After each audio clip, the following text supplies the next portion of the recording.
చూస్తే ఎలక్టోరల్ బాండ్లపై మరోసారి కీలక ఆదేశాలు జారీ చేసింది సుప్రీంకోర్టు. క్రమ సంఖ్యలతో సహా వివరాలు ఇవ్వాలని ఎస్బీఐని ఆదేశించింది.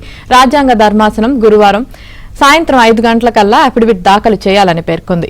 బ్యాంకు నుంచి వివరాలు అందిన వెంటనే వెబ్సైట్లో అప్లోడ్ చేయాలని ఈసీకి సుప్రీంకోర్టు ఆదేశాలు జారీ చేసింది. బాండ్ల నెంబర్లను సెలెక్టివ్గా విడుదల చేయకూడదని సుప్రీం ధర్మాసనం సూచించింది.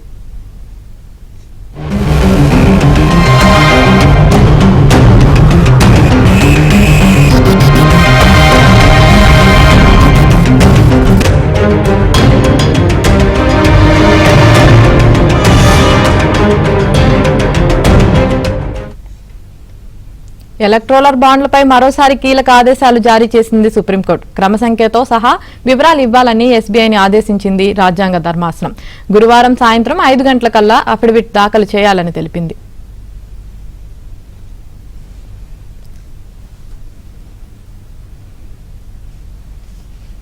ఇదే విషయానికి సంబంధించి మరింత సమాచారం మా ఢిల్లీ బ్యూరో చీఫ్ కృష్ణ అందిస్తారు. కృష్ణ, చెప్పండి, ఎలక్టోరల్ బాండ్లపై సుప్రీంకోర్టు మరోసారి కీలక ఆదేశాలు జారీ చేసింది. దీనికి సంబంధించి మీ దగ్గర ఉన్న పూర్తి అప్డేట్స్ ఏంటి?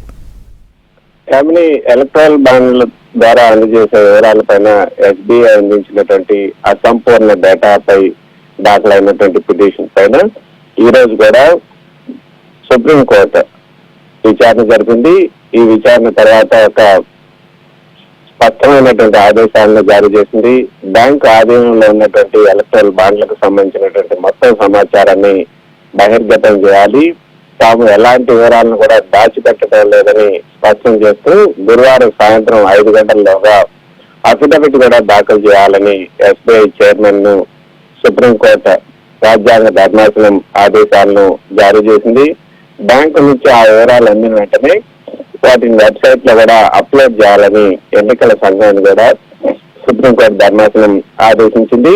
ఈ రోజు ఎన్నికల బాండ్లకు సంబంధించి ఏవైతే ఆయా రాజకీయ పార్టీలకు వ్యక్తులు, కంపెనీలు విరాళాలు ఇచ్చేందుకు అనుమతించినటువంటి ఎలక్టోరల్ బాండ్లకు సంబంధించినటువంటి వివరాలన్నింటినీ కూడా వెల్లడించాల్సిందే. అందులో ఎటువంటి శశభిషలకు తావులేదు. బాండ్ల విషయంలో ఎస్బీఐ సెలెక్టివ్ గా ఉండకూడదు. దీనికి సంబంధించి ప్రతి సమాచారం బయటకు రావాల్సిందే, దేన్ని అణిచివేయకూడదు. సో ఆ వివరాలన్నింటినీ కూడా ఎస్బీఐ ఈసీఐకి అందజేయాలి. ఏ దాట ఏ పార్టీకి ఎంత ఇచ్చారనే విషయాన్ని తెలియజేసే యూనిక్ నెంబర్లతో పాటు అన్ని వివరాలను కూడా ఎస్బీఐ ఈసీకి ఇవ్వాలి.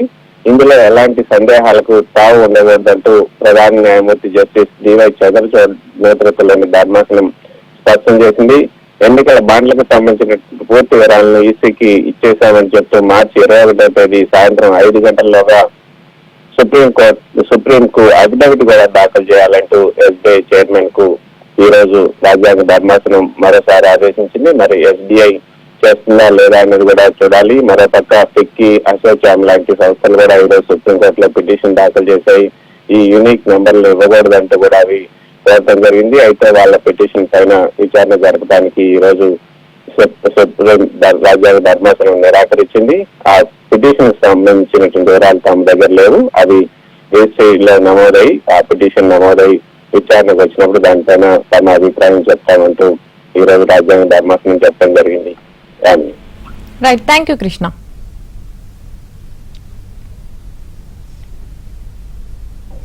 ఏపీ ఎన్నికల ప్రధాన అధికారికి టీడీపీ ఏపీ అధ్యక్షులు అచ్చెన్నాయుడు లేఖ రాశారు. ప్రభుత్వ శాఖ వెబ్సైట్లో సీఎం జగన్ తో పాటు మంత్రుల ఫోటోలు తొలగించాలని లేఖలో ప్రస్తావించారు.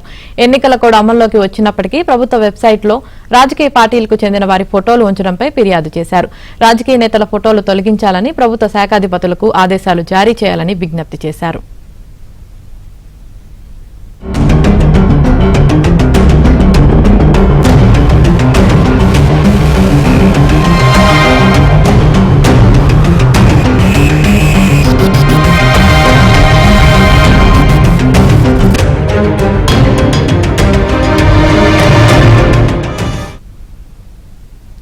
ఏపీ ఎన్నికల ప్రధాన అధికారికి ఏపీ టీడీపీ అధ్యక్షులు అచ్చెన్నాయుడు రేఖ రాసినట్టు తెలిసింది. దీనికి సంబంధించి మరిన్ని అప్డేట్స్ మా ప్రతినిధి పూర్ణ అందిస్తారు. పూర్ణ,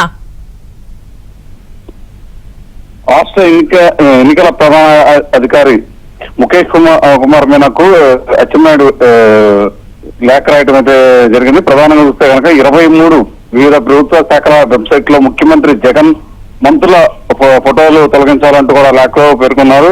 ఎందుకంటే ఏదైతే ఎన్నికల కోడ్ విడుదలైన తర్వాత ఏ వెబ్సైట్ లో కూడా ముఖ్యమంత్రి కానీ లేకపోతే సంబంధిత మంత్రుల ఫోటోలు కానీ ఎక్కడా కూడా ఉండకూడదు.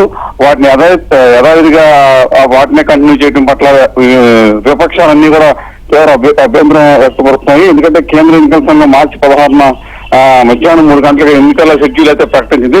ప్రకటించినప్పటి నుంచి కూడా కోడ్ అయితే అమల్లోకి వచ్చింది. ఈ వచ్చిన నేపథ్యంలో ఎక్కడా కూడా అంటే అటు బహిరంగంగా కానీ లేకపోతే ఏదన్నా వెబ్సైట్స్ లో కానీ అన్నింటినీ కూడా ఇమీడియట్ గా తొలగించాల్సిన పరిస్థితి నెలకొంది. కానీ అది ఎక్కడా కూడా తొలగించిన దాఖలాలు ఎక్కడా కూడా కనపడతలేదు.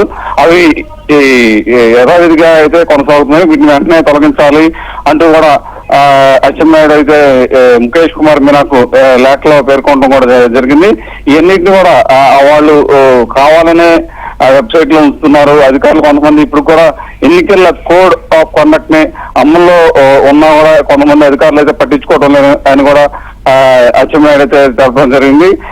ఏదైతే సీఎం సంబంధించిన ఫోటోలు కానీ లేకపోతే ఇతర మంత్రులు అంటే శాఖ సంబంధించిన మంత్రుల పోర్ట్ఫోలియోలకు సంబంధించి వెబ్సైట్లు కూడా ఉన్నాయి. వాటిని కూడా ఇమీడియట్ గా తక్షణం తొలగించాలంటూ కూడా అచ్చెన్నాయుడు అయితే లేఖలో పేర్కోవడం జరిగింది. వీటన్నిటి మీద కూడా ఈ రోజు సాయంత్రం ఎన్నికల ప్రధానాధికారి ముఖేష్ కుమార్ మీరాను కూడా కలవబోతున్నారు. ఇవన్నీ కూడా వాళ్ళకి వివరిస్తామని కూడా లేఖలో పేర్కొన్నారు. Right, thank you Purna.